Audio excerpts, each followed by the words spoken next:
Dicionário de Política Volume 1.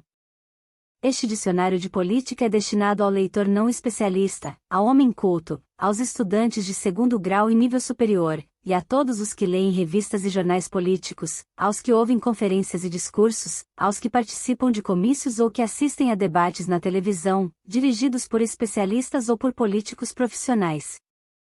Oferece uma explicação e uma interpretação simples e possivelmente exaustiva dos principais conceitos que fazem parte do universo do discurso político, expondo sua evolução histórica, analisando sua utilização atual e fazendo referência aos conceitos afins ou contrastivamente antitéticos, indicando autores e obras a eles diretamente ligados.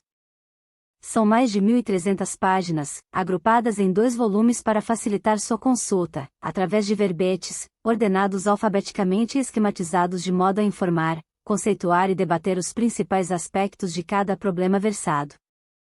Seus autores são cientistas políticos de conceito acadêmico reconhecido mundialmente que contaram com a colaboração de uma equipe de especialistas em questões políticas, sociológicas, históricas, jurídicas e econômicas, oriundos das universidades de Turim, Florença, Bolonha, Pádua, Pavia e Roma.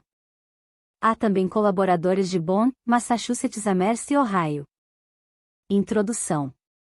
A linguagem política é notoriamente ambígua. A maior parte dos termos usados no discurso político tem significados diversos. Esta variedade depende, tanto do fato de muitos termos terem passado por longa série de mutações históricas, alguns termos fundamentais, tais como democracia, aristocracia, déspota e política, foram-nos legados por escritores gregos, como da circunstância de não existir até hoje uma ciência política tão rigorosa que tenha conseguido determinar e impor, de modo unívoco e universalmente aceito, o significado dos termos habitualmente mais utilizados. A maior parte destes termos é derivada da linguagem comum e conserva a fluidez e a incerteza dos confins. Da mesma forma, os termos que adquiriram um significado técnico através da elaboração daqueles que usam a linguagem política para fins teóricos estão entrando continuamente na linguagem da luta política do dia a dia, que por sua vez é combatida, não o esqueçamos, em grande parte com a arma da palavra, e sofrem variações e transposições de sentido, intencionais e não intencionais, muitas vezes relevantes.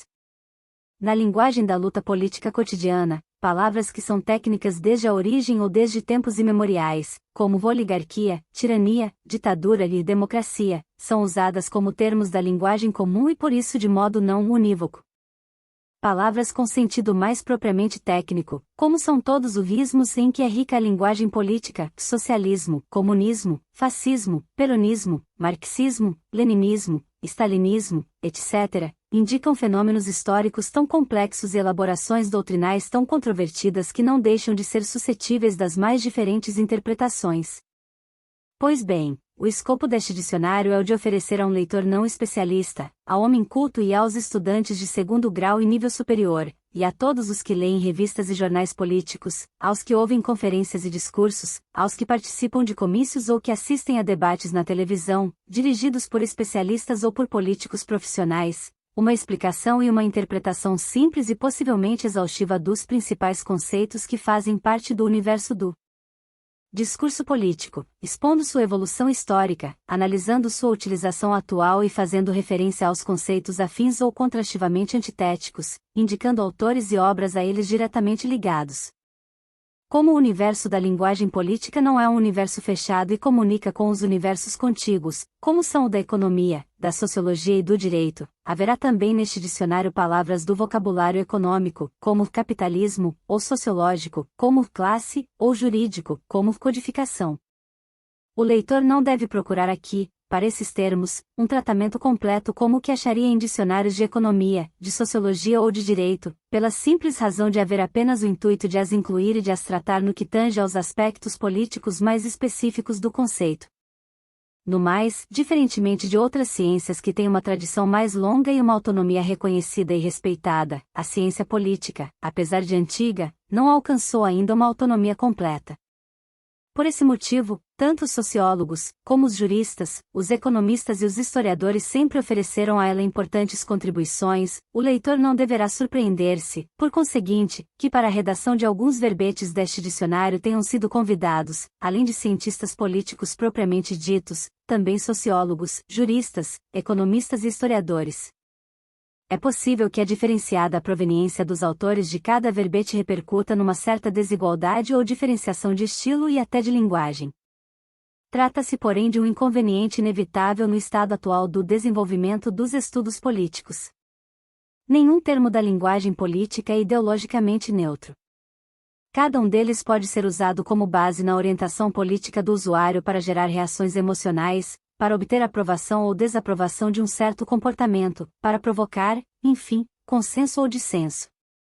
Apesar do esforço em se evitar o uso da linguagem prescritiva, a presunção do dever ser, e apesar de se haver preferido a descrição dos diversos significados ideológicos em que um termo é usado à imposição de um deles, ou seja, apesar de se ter procurado falar da maneira mais neutral possível de termos que em si mesmos nunca são neutros, não se pode excluir que os autores dos verbetes, sobretudo daqueles em cujo conteúdo mais se agitam e mais são agitadas as paixões partidárias, tenham deixado transparecer suas simpatias ou antipatias.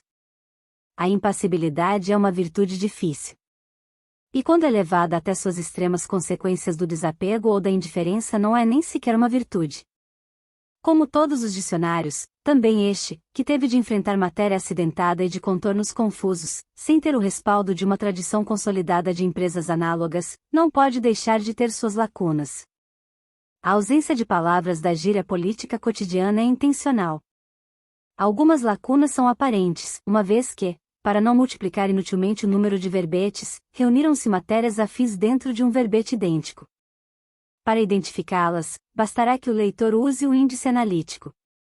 Outras lacunas dependem certamente de esquecimento, e ao mesmo tempo que pedimos desculpa disso, desejaríamos ter leitores tão interessados que tomassem consciência delas e nos transmitissem suas observações.